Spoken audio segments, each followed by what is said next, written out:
Before we talk about what to do between takes, let's first talk about why you have so much time in the first place. So the reason why you have so much time between takes is because maybe the lighting needs fixing, the camera needs changing, the sound might not be working. Most of the time, these are technical aspects that take time between takes. And they don't usually involve, from my experience so far, there hasn't been like a director that has taken like a little bit of a break between takes just to work with actors. That hasn't really been the case. And it hasn't been the case for me either. Whenever I direct actors, I usually just take like 10 seconds to give them notes. It really doesn't take a long time for a director to give notes. So most of the time, it's technical aspects. And the people who are left waiting is the director and the actor. The director shouldn't be focusing on any technical aspect because that's not his job. His job is to only work with actors. So these two roles are what I specialize in the most. And before I talk about what to do between takes, I just want to let you know that I have a program where I dedicate into helping you make your film, but also helping you improve your acting and directing skills. Link in the description below. But I believe the first thing you should do if you have time between takes is practice. Most obviously, right?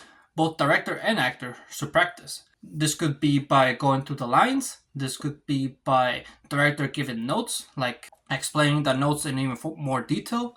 This could be the actors asking questions to the director, stuff like that. I feel like the most common thing that is used between takes is just going through the lines again while the technical aspects are being fixed. This would be most beneficial because every time you go again, even though sure you might lose some of your energy, you might be as tired when eventually you do go towards do the actual take. Practicing and rehearsing again could get you more comfortable with the scene. And the more comfortable you are with the scene, the more natural and fluent and more ideas you get. The second thing that you should do in between takes is socialize. This goes mostly towards beginning filmmakers, but going off of what we were talking about before, if you're more comfortable on the scene and you're more comfortable with your lines and what you're doing, then you're more likely to have a better performance. And another way in which you could get more comfortable is through socializing. Getting to know the crew, getting to know their passions, their favorite movie, their future projects.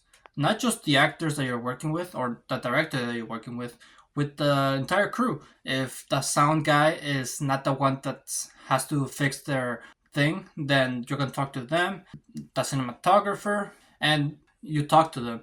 You leave a very good lasting impact, a good impression, then there's a higher chance that they might want to hire you and bring you on to their project. Or the other way around, if you invite them to your project, then it's more likely that they'll say yes.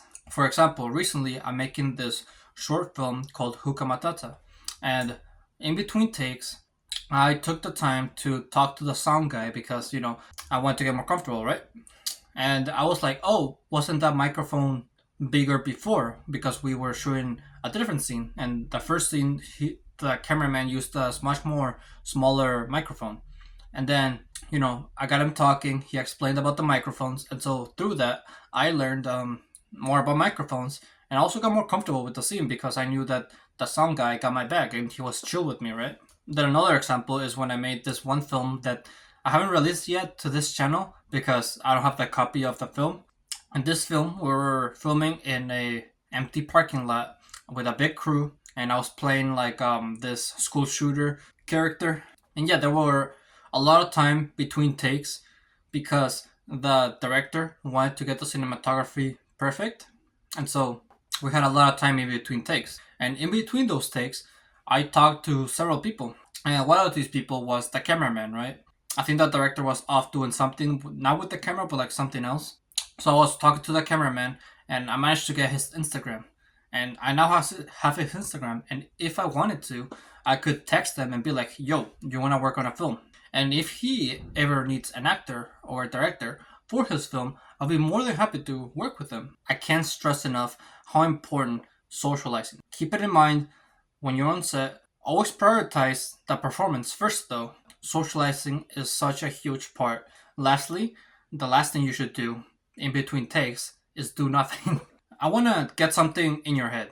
Brain points. What is brain points? Where is pretty much your brain energy. And the more you spend it on useless things like checking your phone or doing things that are not important, then you lose brain points. And the more brain points you lose, the worse your performance is going to be. So save your brain points. Honestly, don't even bring your phone on set. Leave it on your car. I might do this tomorrow because I'm filming Camp Hookah Matata tomorrow.